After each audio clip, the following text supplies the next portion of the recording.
Here's another Kick-Ash Rock on the Range moment, brought to you by Vapor Station. Kickin' ash every day. So excited.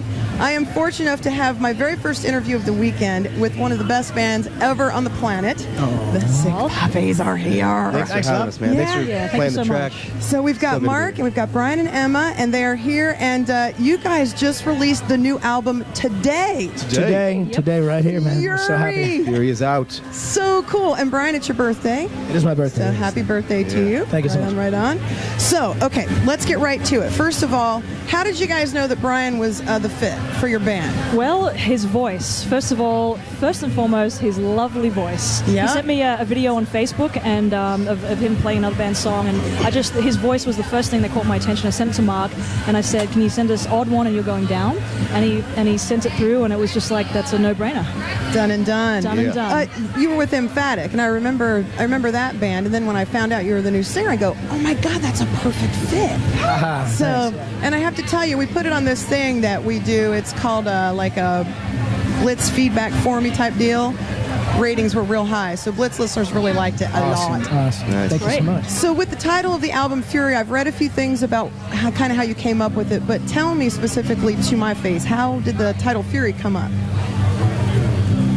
Well, it's basically all the emotions that we poured into this thing, which was just, over the period of like a year, we had a lot we wanted to say, a lot on our minds, a lot of angst and raw emotion that we wanted to pour into it. And it literally just kind of, the name was thrown out and it was perfect fit because that's really what this is. It's the heaviest album the band's put out to date, and it just has a lot of energy. We all had a lot to draw from, like you said. We went through, the change and everything, and finding Brian was a godsend, obviously, and everything just worked out. But yeah, it's just one word that sums up kind of the whole album, Yeah, and and to bring up Shim, did you guys see that coming, or was that kind of a shocker? How did that come about? If you're okay to talk about it. Sure, yeah, it was a shocker actually. None of us knew it was coming. It was all a big mess, but now we're happy that we found Brian and we're on a great track, and I think that we're kind of in disbelief that this is really happening. So we're really, really stoked. And the response from the crowd has been really good everywhere you've played so far. Yeah, everybody. amazing. It's really been positive. It's crazy.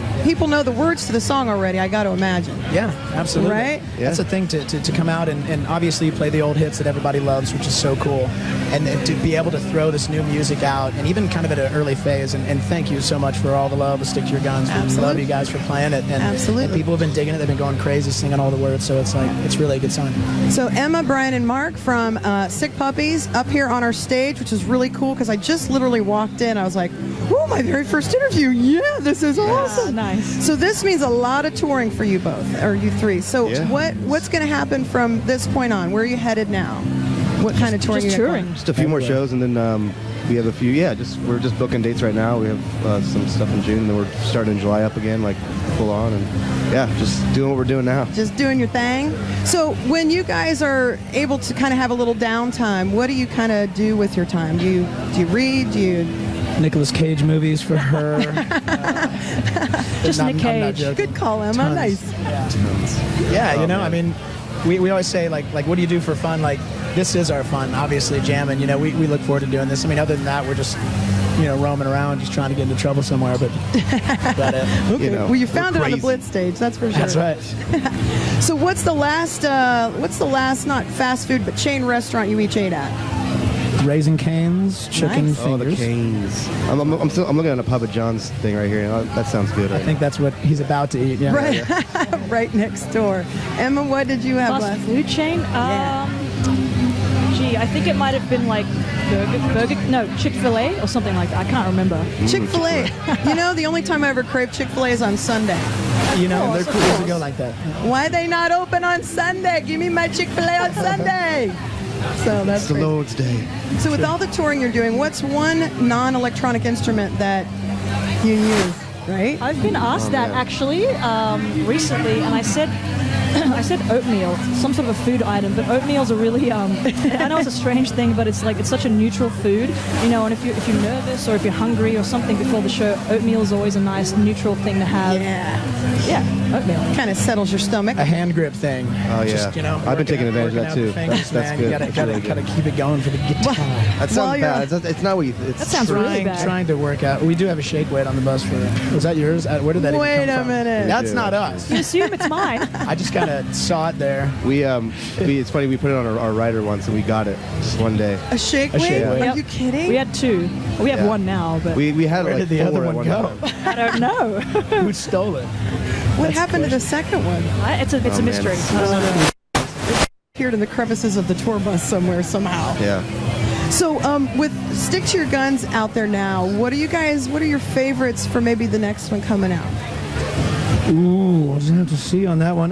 We got a song called "Let Me Live," which is really, really powerful song, just for anyone like feeling like an outcast. It's just, people just down talking to people. It's just wanting to live and be yourself, in this society and just be who you are. And it's really kind of an anthem for those people. And we think it's going to be a really, really powerful one. So that could be another one coming out of the gate. So it's like the May second have song on the album. to put that on Third song Choose on the It or album. Lose It, I think, maybe, Do now that we it, have the let full me CD in our hand. Right here, man, the Fury album. So if there was one regret each of you have in life, what would it be? Emma? That's a great question. I would probably say, and I've said this before, that is not just worrying too much about certain things, and then you end up wasting away your time and you squander like those moments just by worrying, and that's the one regret that I would have. Like the whole don't sweat the small stuff thing. Exactly. Exactly. Yeah, it's a good one. Brian? Can I steal hers?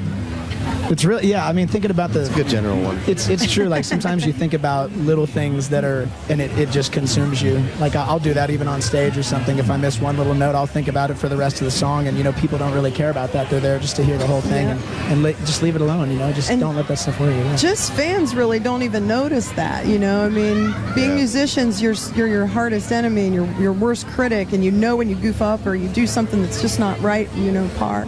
And we as fans don't even notice that stuff. So you just keep on doing I your know, thing. we know that, and it's hard to even, us knowing that, it's because you're in your head, it's Right. Well, there was this one time I dropped an F-bomb on the air. I knew that was a bad idea. That's not a good I was like, oh, Shouldn't have done God. that. Oh, Jesus and baby Jesus. All right, so Mark, what's your one regret? What do you have? Oh. What was her name? I'm kidding. Oh! I'm kidding. Look out. With the I love win. you. I love you. That's a good one. I'll give it to you. I don't know. Man. He doesn't have any regrets. Yeah, exactly. That's a good way to- Like, He's yeah, a- man. It's like He's a very easygoing man. that James Dean quotes. Live as if you'll Which one? live today as if you'll. Wait, what is it? Dance like tell me. nobody's looking? I don't know. What? Oh man, I forget it. We'll come back If I to it. remember it, I'll come back to it. James Dean. Well, thank you for taking the time to come up. The Fury album is out, the brand new Yep. Sick Puppies. Yeah. Go buy it. Go listen to it track for track. Thank me later. It's awesome. And I had a chance to listen to it yesterday when it came to the station, so it was really cool. I was like, man, this is a great record. You guys have done an awesome job. Thank you so Thank much. you so much. So again, Sick Puppies, always here to support. Thank you for your time. Thank you. Thanks for having us. See you back.